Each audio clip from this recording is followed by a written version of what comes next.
Bienvenidos a esto que se llama Dosis Semanal. Lo vamos a estar acompañando por la próxima hora. Gracias por estar del otro lado.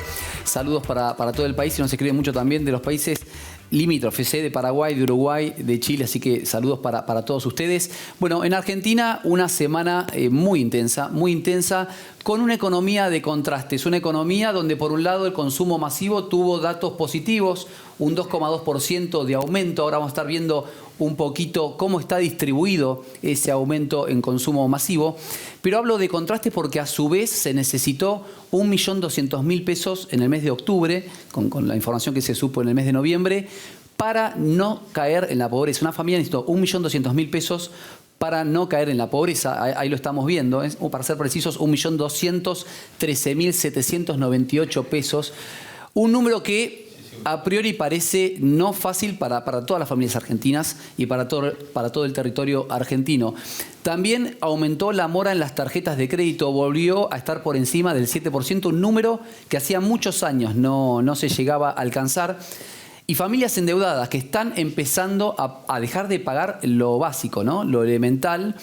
Un dato también que llama mucho la atención, que siempre es un dato que los economistas, vamos a estar hablando con Orlando Ferreres en instantes, también toman en los análisis, que es la falta de pago de las expensas. Bueno, aumentaron las expensas, los juicios por expensas en un 60%. Las expensas en el último año crecieron casi en su valor, en su costo, un 100%. Bueno, hay un 60% más de juicios por gente que dejó de pagar la expensa, y no es que ni siquiera está reduciendo su deuda, sino que todos los meses esa deuda se está incrementando. Por eso hablo de una economía de contrastes donde el plan económico está totalmente en la dirección que el presidente dice y ratifica que va a seguir. Su hoja de ruta la va a continuar. Por ejemplo, el dólar entre las bandas hasta fin de su mandato, entre otras cosas, y todos los proyectos que van a entrar ahora en las sesiones extraordinarias a partir del 10 de diciembre.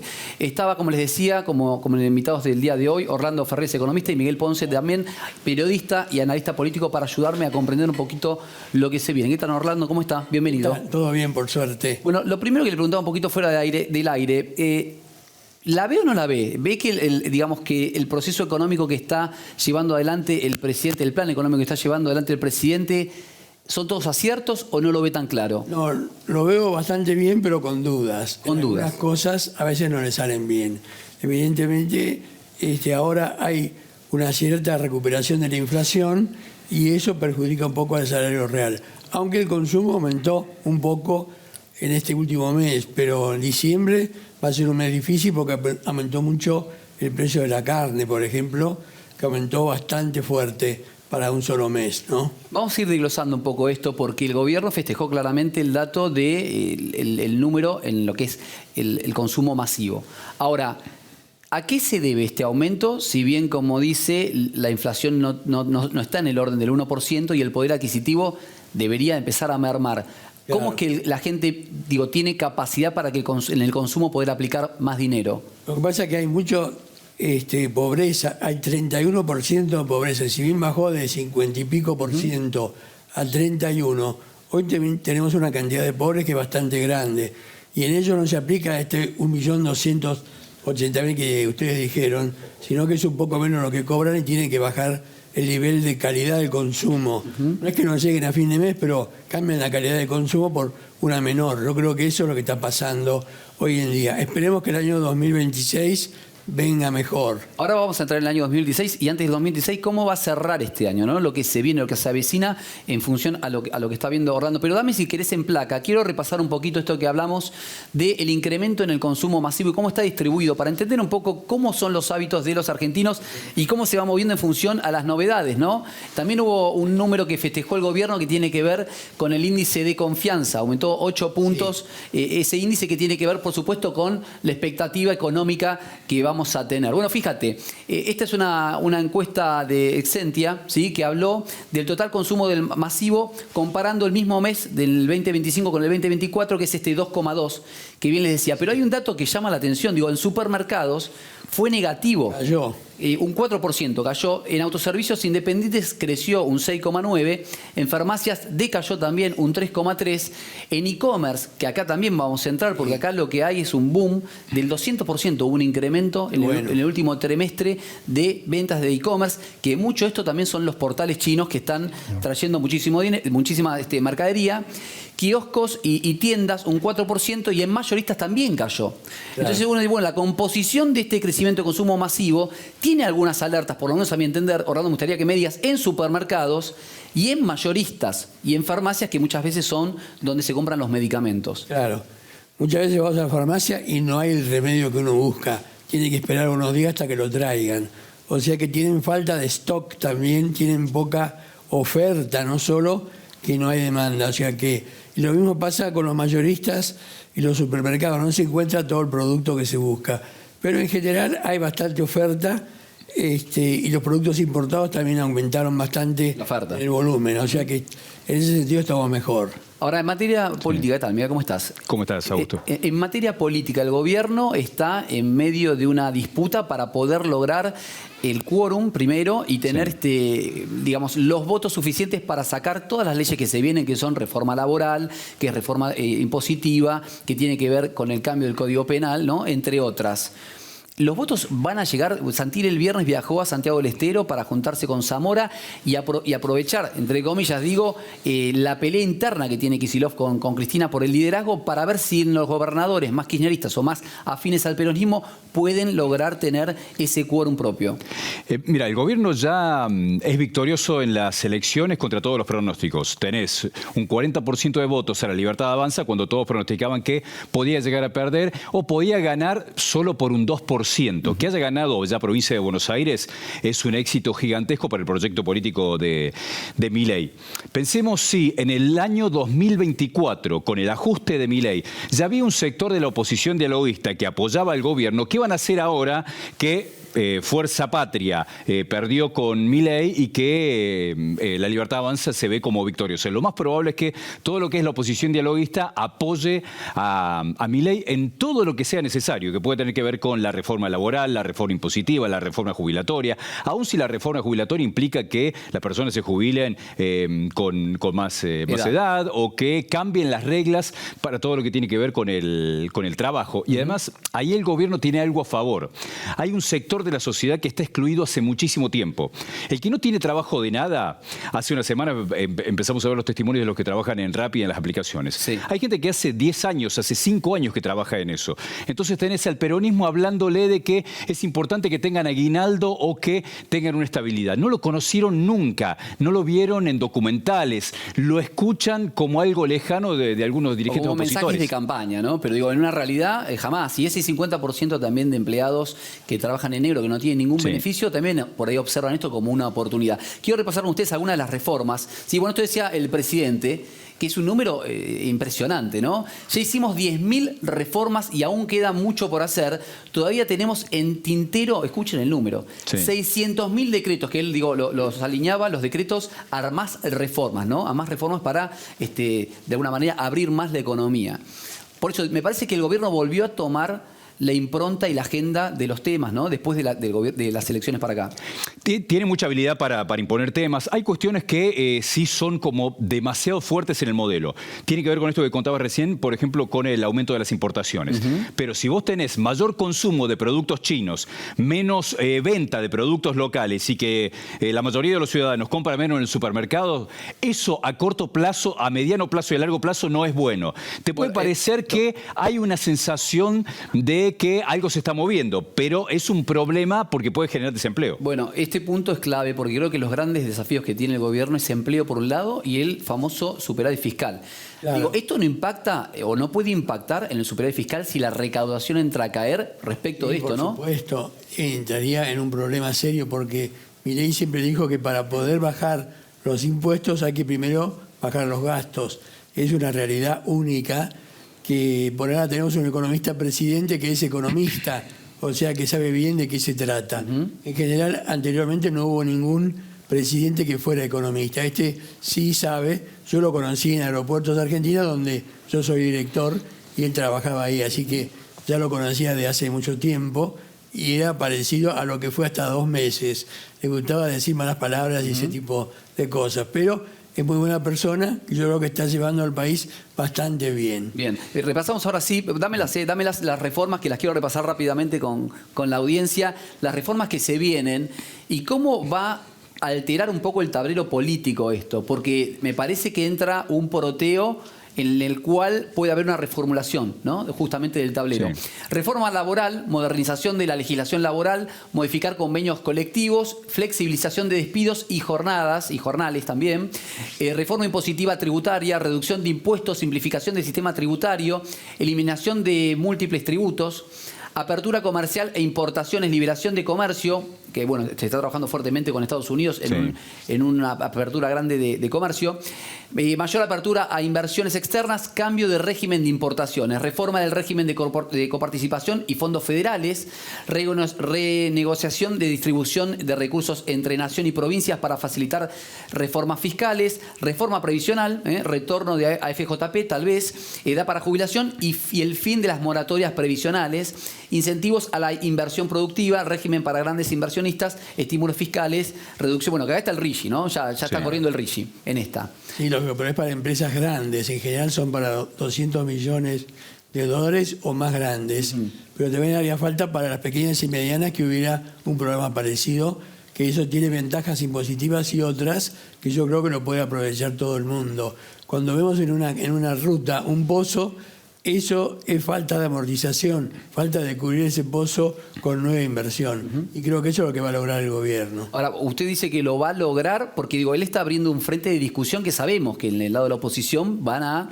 tratar de calmarlo. Tratar de calmarlo por un lado, pero en simultáneo lo que decíamos, las últimas 3 semanas de noviembre, en lo que es alimentos, estuvo en el orden del 1%. La última fue de 0,7, según la encuestadora. De 0,7, pero anda en la primera semana en el 1, el 1,1 la segunda semana y 0,7. Esto quiere decir que en alimentos va a estar de vuelta por encima del 2%. Entonces yo digo, claro, la tensión económica, por un lado, donde el salario está alcanzando cada vez menos, y reformas que son de discusión profunda en el Congreso, que ya sabemos lo que generan, ¿no?, estas discusiones políticamente y lo que viene después.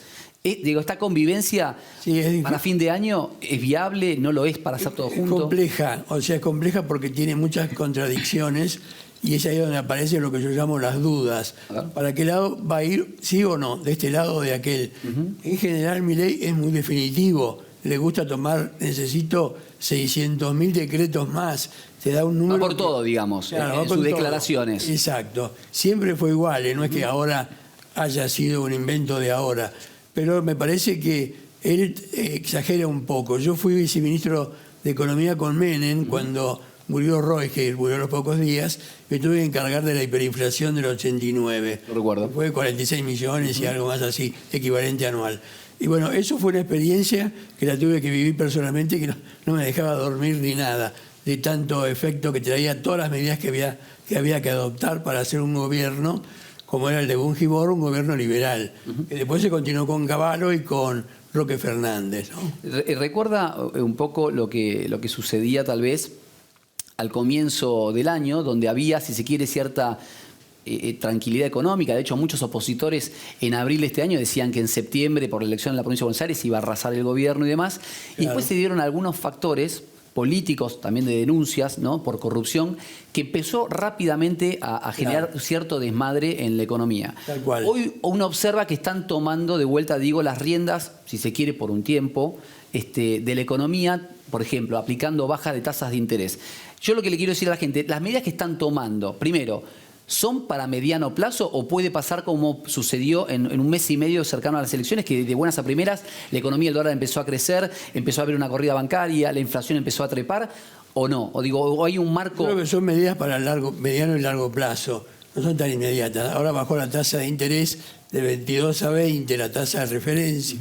Evidentemente eso es para ahora, pero también para el año 2026. ¿Y eso a la gente cómo le impacta? Yo creo que la gente lo va a ver en las inversiones que están generándose. Nosotros llevamos todos los meses en el estudio la inversión bruta interna fija, que ahora llegó al 19% del PBI. Antes estaba en el 13-14% del PBI. Es un montón. Ha subido bastante, digamos, porque hay bastante inversión bruta interna fija que es un poco lo que yo dije, se reparan algunos baches y se reconstruye lo que se fue gastando, aunque no del todo, pero bastante bien. Para poder estar bien, el país debería invertir por lo menos 25% del PBI, o sea, mucho más de lo que invertimos ahora. Bien, ¿cuál es el desafío político inmediato que tiene de acá a fin de año? Bueno, ahí hace un ratito confirmaron que adelantaron al 3 de diciembre lo que es la jura de los diputados. Ahora, ¿cuál es el desafío primero político que entendés que tiene el gobierno? El primer desafío del gobierno es terminar de captar a todo lo que no es el oficialismo puro. Vos tenés La Libertad Avanza, hay algunos que son conocidos como radicales con peluca, que van a formar parte ya casi del bloque de La Libertad Avanza, y después el desafío en el cortísimo plazo es sumar a todo lo que se considera la oposición dialoguista, todo lo que tienen de incidencia los gobernadores, para ganarle en todo lo que tiene que ver con las siguientes votaciones a Fuerza Patria o a Unión por la Patria, como quieras llamarle, a la oposición más dura. Ese es el desafío inmediato. Después tiene una batalla bastante ganada en el mediano plazo, que tiene que ver con mostrar que tienen menos inflación que el gobierno de Alberto Fernández, tienen el dólar estable y la posibilidad de que muchos saquen crédito que antes no podían sacar tanto crédito en cuotas, aunque sea de productos menores. En contra, ¿qué es lo que hay? La recesión. Ahí lo que tenés es un problema en todos los negocios que no están logrando aumentar las ventas y los despidos que generan eso. Ahora, yo creo que ahí se puede llegar a producir un fenómeno similar al que ocurrió a mediados de los 90, que había una Argentina que estaba dentro del sistema y otra Argentina que estaba fuera del sistema. Y a pesar de eso, con 18% de desempleo, un sector importante de los argentinos que tenía trabajo y disfrutaba del 1 a 1, volvió a elegir a Carlos Saúl Menem, y el otro se quedó fuera. Entonces puede producirse mayor desigualdad, pero aún así puede seguir teniendo mucho apoyo Milei. Ahora, ayúdame un poco, ¿no? Porque yo recuerdo, como quedó la conformación de la Cámara, que va a asumir el 10 de diciembre, tenés unos 20 diputados que los lidera Pichetto. Sí.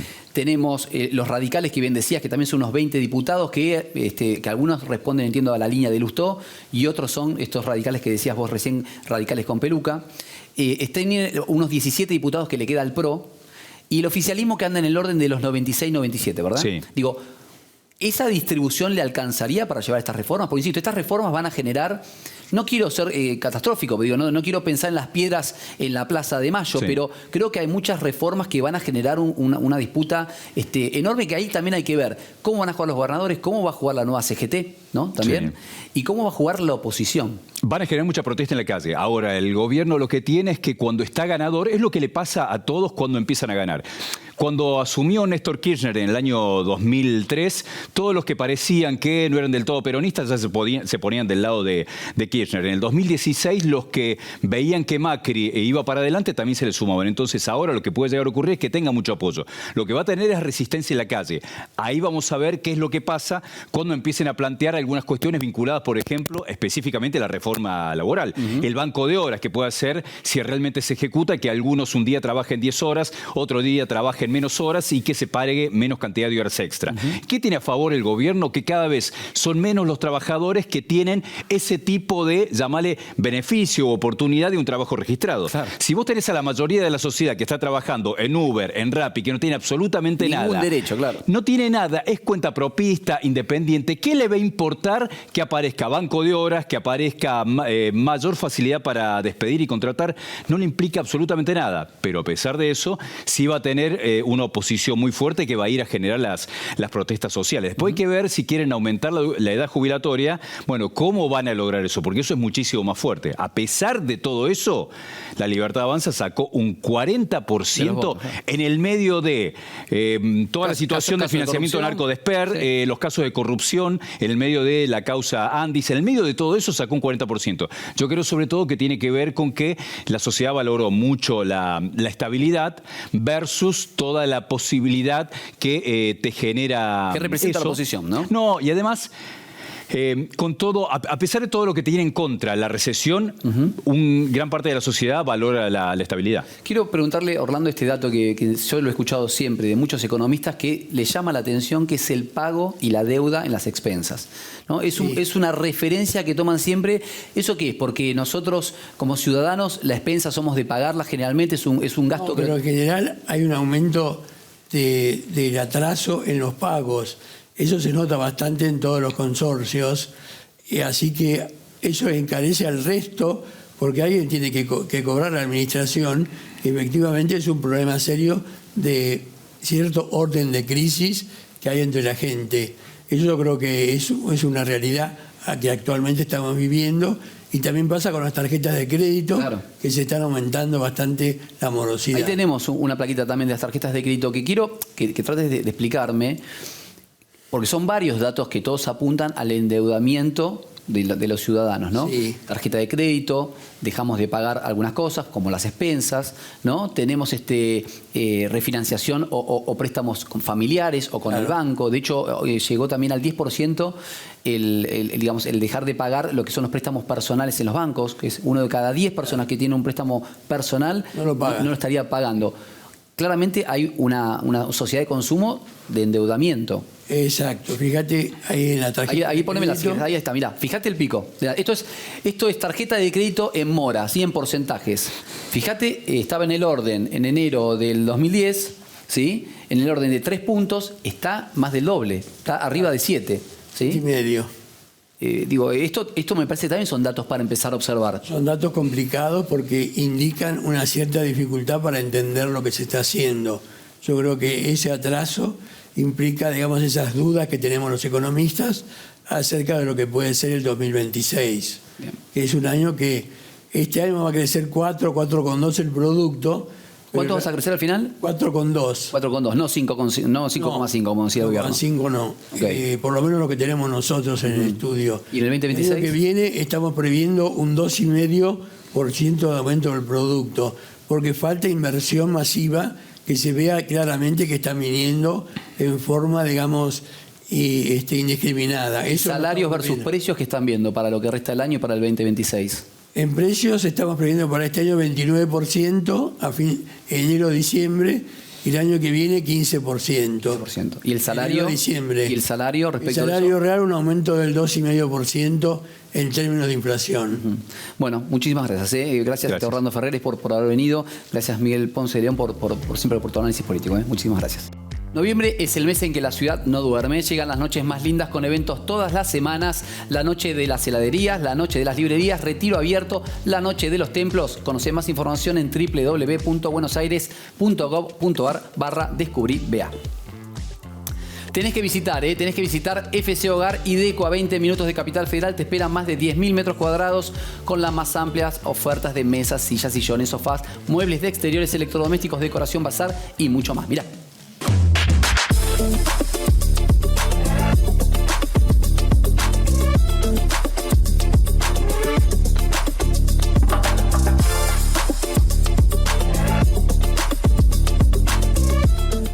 Momento de consultorio acá en Dosis Semanal para responderle todas las preguntas que nos mandan semana a semana. ¿Qué tal, Doc? ¿Cómo le va? ¿Cómo estás, Augusto? Buen domingo, gracias. Bueno, a ver, se supo, la inflación ya sabemos del mes de noviembre, digamos que dio... en octubre, que va a impactar en diciembre. Va a impactar en diciembre, y también tenemos aguinaldo. Exacto, Vamos a tener un numerito un poquito más abultado. Un poquito más alto, un poquito más tranquilo, como para poder disfrutar un poquito de las fiestas. No es mucho, pero te vamos a contar cuánto va a quedar, y el haber mínimo te queda 340.746 pesos. El aguinaldo 170.373, y siempre nos acompaña el bono hasta diciembre. Fíjate que nos acompañó todo el año, desde varios años ya.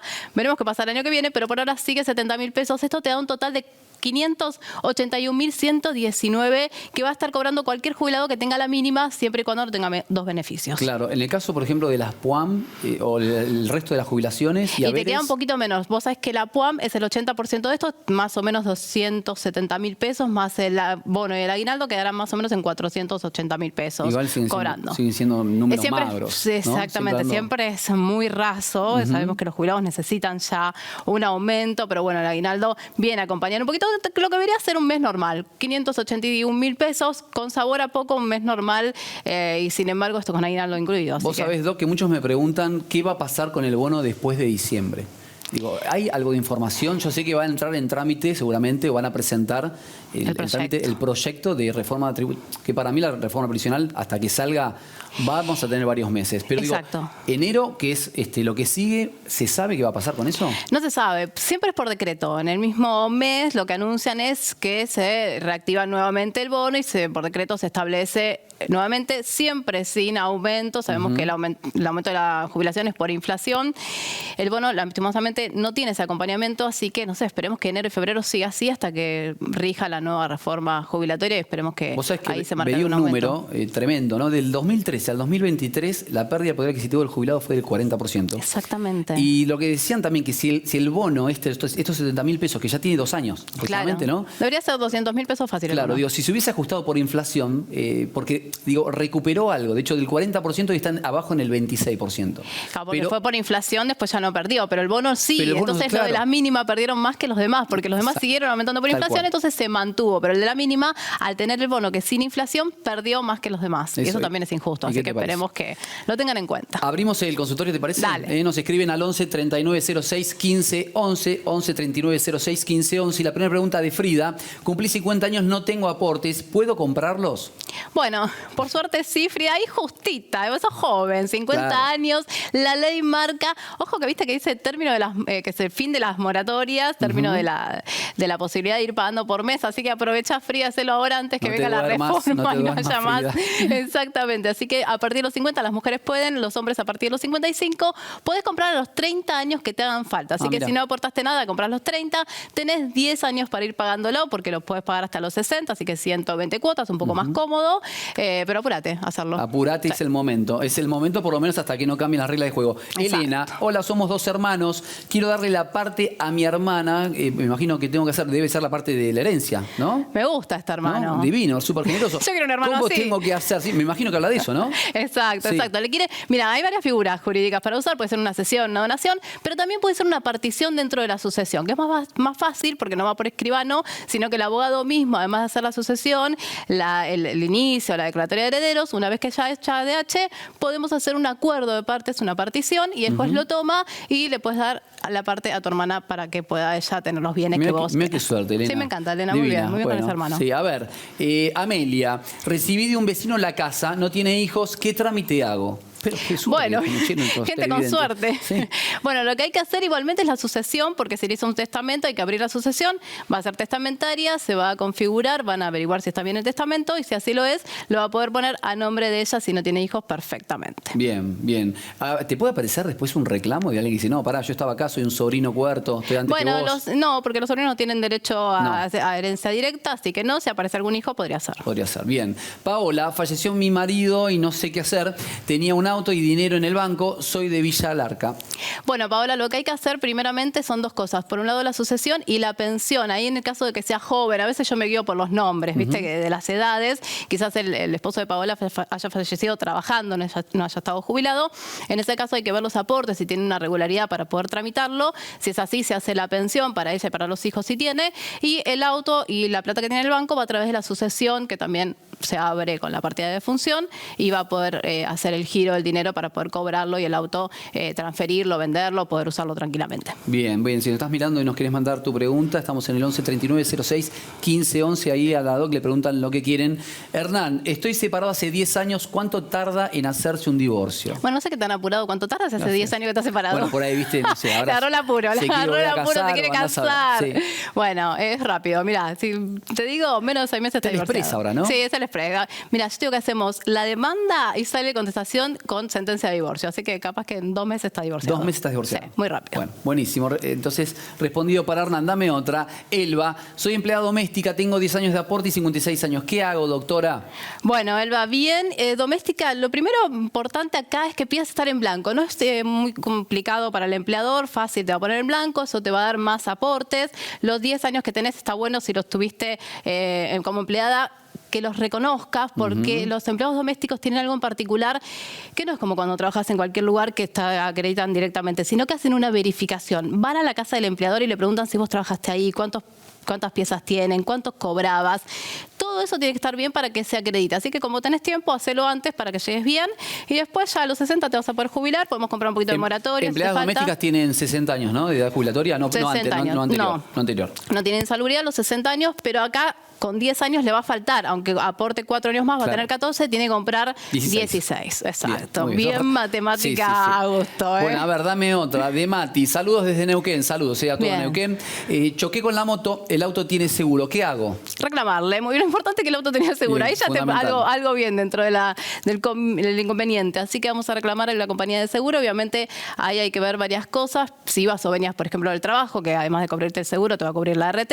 Y si no, directamente el seguro del auto. Y bueno, ahí vamos a hacer el trámite para que pueda cobrar el daño que le haya ocasionado. Está muy bien, Nati. A ver, digámosle a la gente un poco el momento, ¿no? Me parece, insisto, hablando en serio, la posibilidad que tenés hasta que cambie la ley previsional, que claramente va a cambiar. No sabemos el tenor del cambio cuál va a ser, pero vamos a tener una nueva ley. La moratoria el gobierno va a intentar, por supuesto, digamos, darla por terminada. Sí. Por ende, me parece que de acá a fin de año, si tenés cualquier tipo de consulta, lo puedas evacuar, y si tenés que hacer algo, hacelo, porque digo, después por ahí ya es tarde. Así que recordate ahí al 1139, está en pantalla, 1139 06 15 11. Acá a la DOC le pueden hacer cualquier tipo de consultas. ¿Y en qué redes Exacto. también, Nati? Natalia Ponce de León 1 en Facebook, en TikTok, en Twitter y en todos lados. Te veo en todos lados, Nati. Sí, y en Para un YouTube, poco. Jubilate Vivo, es un montón. Bueno, gracias. Gracias, Augusto. Buena semana. Igualmente.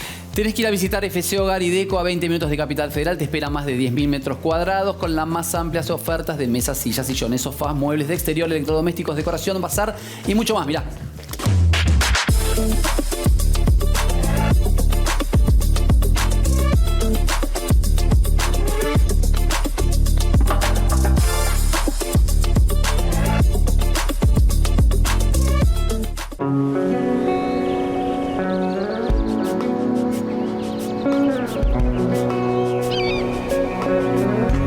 Vení a conocer la provincia de Buenos Aires.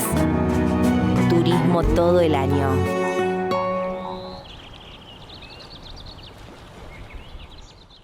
Bueno, momento de hablar de salud, ¿eh? Como hacemos en cada domingo, le dedicamos un tiempito a lo más importante que tenemos, que es nuestro cuerpo. Hoy vamos a hablar del riesgo cardiovascular, que llamativamente en jóvenes cada vez hay más problemas con esto. Vamos a estar hablando con el doctor Facundo Balsamo, que es médico cardiólogo muy joven. Uno se imagina un médico un médico cardiólogo y piensa en un médico grande. No, este es un pibe. ¿Cómo andás? ¿Qué tal? Un gusto ¿Todo estar bien? acá. Todo bien. Bienvenido. Muchas gracias. Bueno, contame un poquito, ¿cómo podemos adelantarnos a no tener algún tipo de inconveniente cardiovascular? Bueno, lo importante, como estábamos charlando, cada vez se está viendo que está aumentando los riesgos de padecer una enfermedad cardiovascular. Si bien hemos avanzado mucho con la tecnología, el diagnóstico, el tratamiento, pero ¿qué ocurre? Los controles no son los necesarios, así como ocurre, por ejemplo, con el cáncer de mama, que las mujeres consultan desde edades tempranas.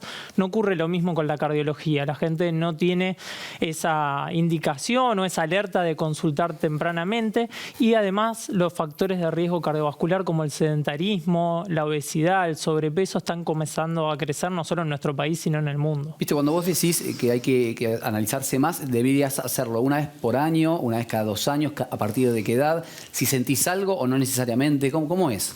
Sí, lo ideal sería, si un paciente está totalmente sano, que comienza a hacer sus controles, lo ideal sería una vez al año hacer un control. De la misma forma que las mujeres hacen el control ginecológico, sacar el turno para ambos médicos e ir a consultar. En caso de que el cardiólogo encuentre que alguno de los factores está alterado, tal vez hará un seguimiento mucho más cercano, pero es importante a edades tempranas. ¿A qué edad temprana te parece? Luego que de la debería ser? adolescencia, a partir de entre los 20 y los 30 años, estaría bueno comenzar con los controles. Tal vez más cerca de los 20 años serán los controles más espaciados. A partir de los 30 o 40 años, ya todos los años deberíamos hacer un control cardiológico. ¿Cómo se explica estos infartos en gente mucho más joven? Bueno, lo que está ocurriendo un poco lo que veníamos adelantando anteriormente. Hoy en día estamos cursando una pandemia de sobrepeso y obesidad en el mundo. Ya los números de sedentarismo comienzan a aumentar mucho más allá de la mitad de la población. En la cuarta encuesta nacional de factores de riesgo que se hizo en nuestro país, en el año ya 2018, prepandemia, ya había un grado de sedentarismo más del 50% en la población. Es decir, cada vez menos chicos, cada vez menos adultos están realizando actividad física. El grado de actividad física que recomiendan las sociedades científicas mundiales y la Organización Organización Mundial de la Salud, que son 150 minutos de actividad física a la semana.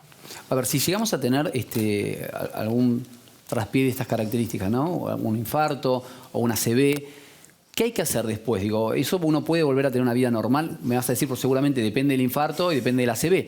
Pero digo, en el promedio de los pacientes que por ahí te llegan a un hospital, ¿cómo te repones de eso? Bueno, es importantísimo hablar, la verdad que este tema me gusta mucho porque yo lo realizo. Es muy importante que todos los cardiólogos al dar el alta a un paciente le indiquen rehabilitación cardiovascular, ¿sí? ¿Qué es la rehabilitación cardiovascular? Es un programa, me gusta decir, un programa de educación para el paciente que se debería indicar luego del alta e incluso cuando el paciente ya está estabilizado en la internación. ¿Sí? ¿Qué incluye este programa de educación? Es educación a nivel nutricional, educación a nivel psicológico, educación a nivel de actividad física, educación a nivel de cuidado cardiovascular que tiene que tener el paciente para poder reinsertarse nuevamente a su vida habitual en la sociedad. Pero digo, ¿alguien que tuvo un infarto puede volver a pensar en tener una vida como la que tuvo previo al infarto? 100%. Y yo te diría que no igual a la que tenía previamente. Yo creo que ahí estamos fallando si decimos que va a tener una vida igual. ¿Por qué? Porque si ese paciente que cayó a un hospital por un infarto vuelve a tener su vida habitual, va a volver nuevamente y es un error nuestro de los cardiólogos. Y los ¿sí? que se escudan, ¿viste? Hay mucha gente que es fóbica al médico y a los estudios y a los análisis. Y que se escudan y dicen, no, si he visto deportistas desplomarse en el medio de un campo de juego, morir de muerte súbita y viven a lechuga, te contestan así, ¿no? ¿Qué le podemos decir a esos que descreen, digamos, del cuidado, del hábito? Sí, a mí me gusta decir un poco que la salud cardiovascular, cuando me lo plantean los pacientes, la salud cardiovascular es algo parecido como era el casino. Si nosotros vamos poniendo en el paño cada vez más fichitas, cuando tiremos la ruleta, es muy probable que salga el número. Si nosotros empezamos a cuidar factores de riesgo y empezamos a sacar fichas en ese paño, vamos a poder cubrir la mayor parte del riesgo para que los pacientes no caigan en una enfermedad cardiovascular, ¿sí? Hay cargas genéticas, hay ciertas predisposiciones que puede tener un paciente. ¿Cómo cuáles? Las cuales, por ejemplo, arritmias que son a nivel genético, que tal vez no salen en muchos estudios precompetitivos. Obviamente la gran mayoría de los deportistas que compiten a alto nivel tienen exámenes exhaustivos y eso no baja el riesgo a cero. Lo único que nos dice es que tiene un bajo riesgo para hacer la actividad física en el momento en el que le hicimos la evaluación. Bien. Si vuelvo a este ejemplo que me gustó del paño de casino, ¿cómo empiezo a poner en el paño lo que me puede anticipar una vida saludable cardiovascular? Digo, ¿qué comidas, o qué comidas sí o qué comidas no? Valen las dos, lo que me digas, mira, esto sí, esto no. ¿Qué puede ser? Bueno, importantísimo, ¿qué comidas sí tienen que estar siempre? Vegetales y verduras, vegetales y frutas, perdón. Vegetales y frutas en todas las comidas. Eso tiene que estar siempre presente. ¿Por qué? Porque nos va a suplementar de minerales, de vitaminas, nos va a ayudar a descender el colesterol, nos va a ayudar a controlar la presión arterial, va a mejorar todo lo que es el riesgo de presentar sobrepeso y obesidad. ¿Qué tenemos que alejarlo lo más posible? La sal es uno de nuestros principales enemigos, las grasas, los embutidos, los fiambres, la comida chatarra, todo lo que sea preelaborado, prefrito, todo eso tenemos que tratar de alejarlo y volver a todo lo que sea natural, ¿sí? Ya sea la carne, ya sea la carne no más de 2 a 3 veces por semana, ya sea el pescado que nos ayuda a bajar el colesterol, los triglicéridos, ¿sí? Son todos elementos que si uno reordena... Cuando hablas de carne, hablas también de carne porcina, de pollo, todas las carnes. Sí, la carne de pollo suele tener menos cantidad de grasa, pero siempre tratando de tener la carne más magra y no más de 2 a 3 veces por semana es lo recomendable para que el paciente no aumente el colesterol o lograr descenderlo. ¿Qué pasa también con cuando cruzamos los 50, que también se acentúa un cambio hormonal? ¿Eso, digo, también tiene una implicancia en nuestro corazón, en el funcionamiento cardiovascular? 100%, sobre todo en las mujeres. El rol que tienen los estrógenos, que son las hormonas femeninas, una vez pasada la menopausia, comienzan a descender y comienzan a predisponerse a tener mayor enfermedad cardiovascular. Prácticamente se igualan los riesgos con los de los hombres. Por eso digo que es tan importante sacar el turno con el ginecólogo como sacar el turno con el cardiólogo para que esto no sea súbito. Nosotros los cardiólogos tenemos que estar mayormente para la prevención y en segundo lugar para tratar al paciente enfermo. Entonces, si a un paciente le vamos haciendo el seguimiento cuando empiezan a aparecer las alertas de hipertensión, del colesterol que comienza a subir, ahí debemos frenarlo y no tener que llegar al momento del infarto y tener que tratar todo el combo que aparece. Facundo, ¿cómo nos damos cuenta si alguien está sufriendo un pequeño ACV o un pequeño infarto y tal vez no tiene una manifestación súper clara que decís, a este le está pasando algo? ¿Cómo nos podemos dar cuenta con pequeños indicios? Bueno, por el lado del ACV, generalmente vamos a notar a un paciente que está tal vez aturdido, confundido, puede empezar a tener debilidades, hormigueos en brazos y piernas, podemos notar lo que no comunica, podemos notar cambios del estilo de su forma de ser, sobre todo, ¿sí? Ya después llegamos al extremo de ver parálisis y demás, pero puede haber pequeños cambios que... Como estos que me decís. Claro. Digo, tanto en el caso de un ACV como en un caso de un en el caso del infarto muchas veces puede ser confundido, por ejemplo, con un dolor de estómago. Claro. Muchas veces va el paciente a consultar y le dicen, no, es un simple dolor de estómago. Yo prefiero hacer un electro y quedarme tranquilo que no es un infarto y en segundo lugar decir que era un dolor de estómago. Muchas veces comienzan con síntomas que no son tan importantes como esa pata de elefante que refieren los pacientes que oprime el pecho, sino molestias en el pecho. La persona se da cuenta cuando es algo que no es lo habitual que tiene. En esos casos yo recomiendo consultar. Para más información, Doc, ¿a dónde se puede contactar con usted o alguna página que pueda recomendar? ¿Cómo uno se puede informar más acerca de todo esto? Pueden contactarse a F. Balzano Cardiólogo, mi Instagram, fbalzano.cardiólogo o Facundo Balzano en LinkedIn. Muchísimas gracias. Muchas gracias. Bueno, tengo un consejito para vos. Estamos atravesando tiempos difíciles. Si necesitas efectivo, tengo la solución. Andá a Cabildo 2114, donde podrás vender oro, alhajas antiguas, brillantes, relojes importantes a precio internacional. Entonces, acordate, donde respetan el valor de tus afectos. Mirá. Cabildo 2114, Cabildo 2114, Cabildo 2114, compramos oro, alhajas y relojes. Cabildo 2114, donde respetan el valor de tus afectos.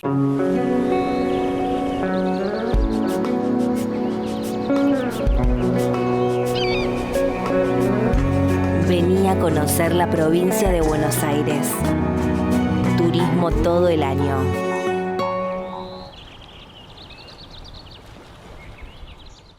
Bueno, ya llegando a la recta final, momento del mano a mano hoy con un amigo, un actor, un humorista, de los mejores que tenemos en nuestro país, por lo menos a mi entender. Hablo del señor Sergio Gonal. Bienvenido, ¿cómo estás? Pero muchas gracias, Augusto. Bien con esa aclaración, por lo menos a mi entender. Por lo menos a mi entender. Claro, eso es tan subjetivo el gusto. Porque alguna vez me dicen, Sí. no, pero escúchame, son todos tus amigos. No, sí, tengo muchos amigos. Claro. Vos sos un gran talento. Muchas gracias, Augusto. Muchas Bienvenido, gracias. Sergio, querido. Gracias, un placer estar acá, un domingo a la tarde, me gusta. ¿Te gusta? Me gusta venir, Sí, me faltaban las facturas, debería habértelas traído. Sí, Sergio, querido, no, te sigo en las redes y Sí. veo que tenés una vida saludable importante. Hablamos Sí. hace un ratito con un médico respecto de lo importante de eso. Muy importante. Te veo correr, no sé si haces aparte algún deporte. Natación, ciclismo de vez en cuando. Me gusta la vida saludable. ¿Qué importancia le das eso? ¿Y qué tiempo le dedicas? Le doy mucha importancia y considero que debería darle un poquitito más en cuanto a las comidas. A veces tengo como pequeños, soy medio dulcero, ¿Sí? entonces claro, tengo más como dulce que lo pequeños... salado. Sí, me puede lo dulce. Igual tampoco es que me como 1 kilo de helado, pero no... No, claramente estás súper flaco. Sí, pero me gustaría estar más flaco todavía. ¿En serio? Sí, me gustaría, sí. Siempre un poquito más. ¿Sos así Ajustar. exigente con vos en el espejo? Sí, pero aparte por una cuestión de calidad de vida también, me siento mucho mejor. Tuve algunos episodios de salud hace un par de años, entonces ahora requiere que yo me cuide un poquitito más. Entonces, nada, lo tengo que hacer. Sergio, ¿qué edad tenés? 58. 58, estás impecable. Bueno, muchas gracias. Impecable. Sí, Ahora, sí. digo, ¿Cómo te encuentras esta edad? Vos, digo, hoy le das más importancia al tiempo, decís el laburo es importante, pero trato de estar más con mi mujer. Sí, estar más totalmente, sí. con mis amigos. El cuerpo me hizo parar un poco. Hace un par de años yo tuve un episodio, como te acabo de decir, y eso hace que vos reacomodes las fichas de otra manera. Empezás como a priorizar todo desde otro lado, porque hay algo que no vas a recuperar nunca, que es el tiempo. El que se te va y listo, y lamentablemente no lo puedes recuperar. Entonces prefiero administrarlo de otra manera. Disfruto mucho con Vero, disfruto mucho con mis hijos, si podemos programamos un viaje, disfruto mucho el trabajo también, pero de manera ordenada, ya no es la locura de antes. Antes por ahí estaba acá charlando y de acá me iba, no sé, a La Rioja, o estaba volando y de ahí capaz que arrancaba para el sur. He hecho esas locuras, de verdad. Ahora ya no, más tranqui. ¿Y te arrepentís viéndolo? Porque digo, No. para el tomar esa elección, por ahí te perdiste otras cosas. No, porque lo hice primero con mucho amor. Yo amo lo que hago, me encanta. Lo hice muy apasionado. No, lo que pasa es que uno va cambiando, la máquina va cambiando de acuerdo al paso del tiempo y uno tiene que ser consciente. Claro, pero uno tiene que ser consciente de eso, de que ya no tiene 25 ni 30. Y bueno, listo. Entonces te tenés que ir acomodando a los tiempos que corren. En el 95 más o menos empezaste a trabajar con Marcelo, ¿no? Con Marcelo sí, en el 95, sí. En el 89 empecé a hacer esta actividad en Mar del Plata.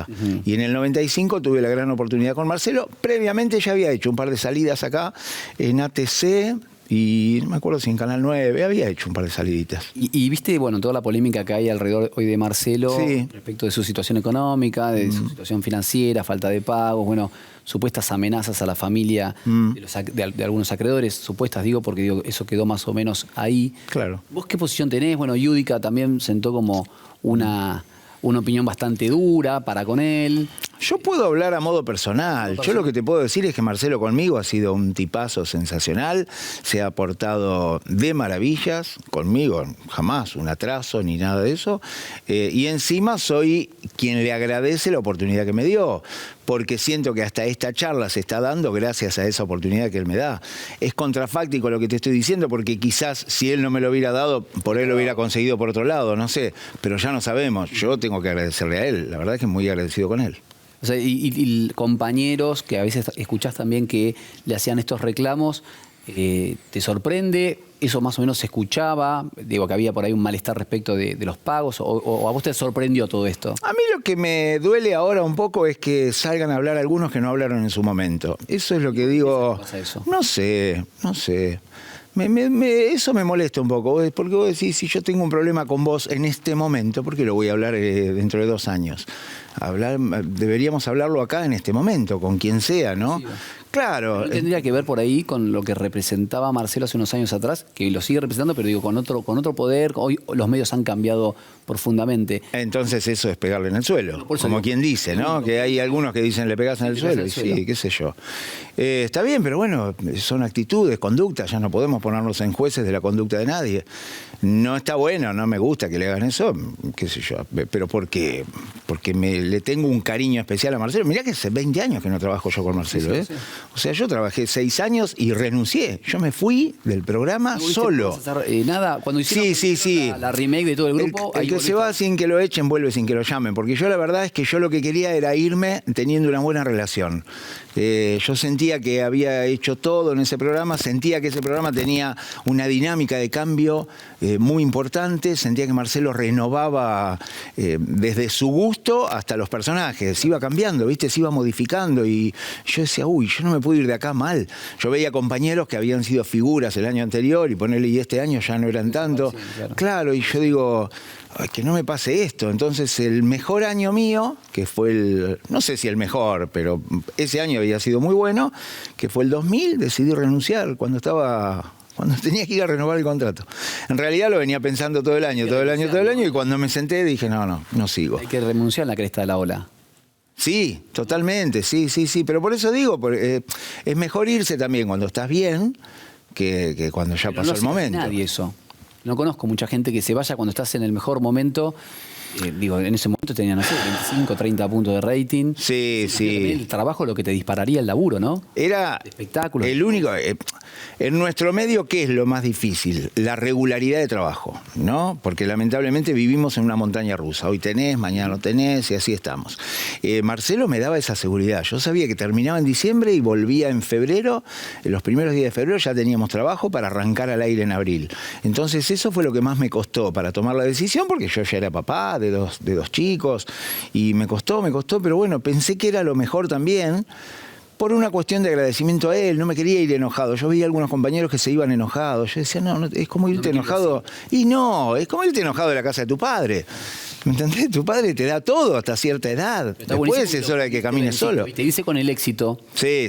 Hay que irse de un éxito. Claro. ¿No? Ahora quiero que me cuentes después del corte, que me decís, el que se va sin que lo echen vuelve que se lo llamen. ¿Cuándo volviste? Ahora me lo contás. Dale. Ya volvemos.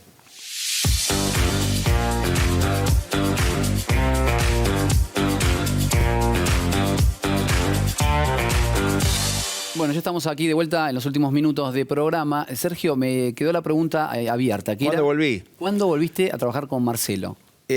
Con Marcelo puntualmente volví, creo que a los 3 años compró Radio del Plata y él hizo un programa que se llamaba... Yo en esa época trabajé ni idea. ¿En serio? Sí.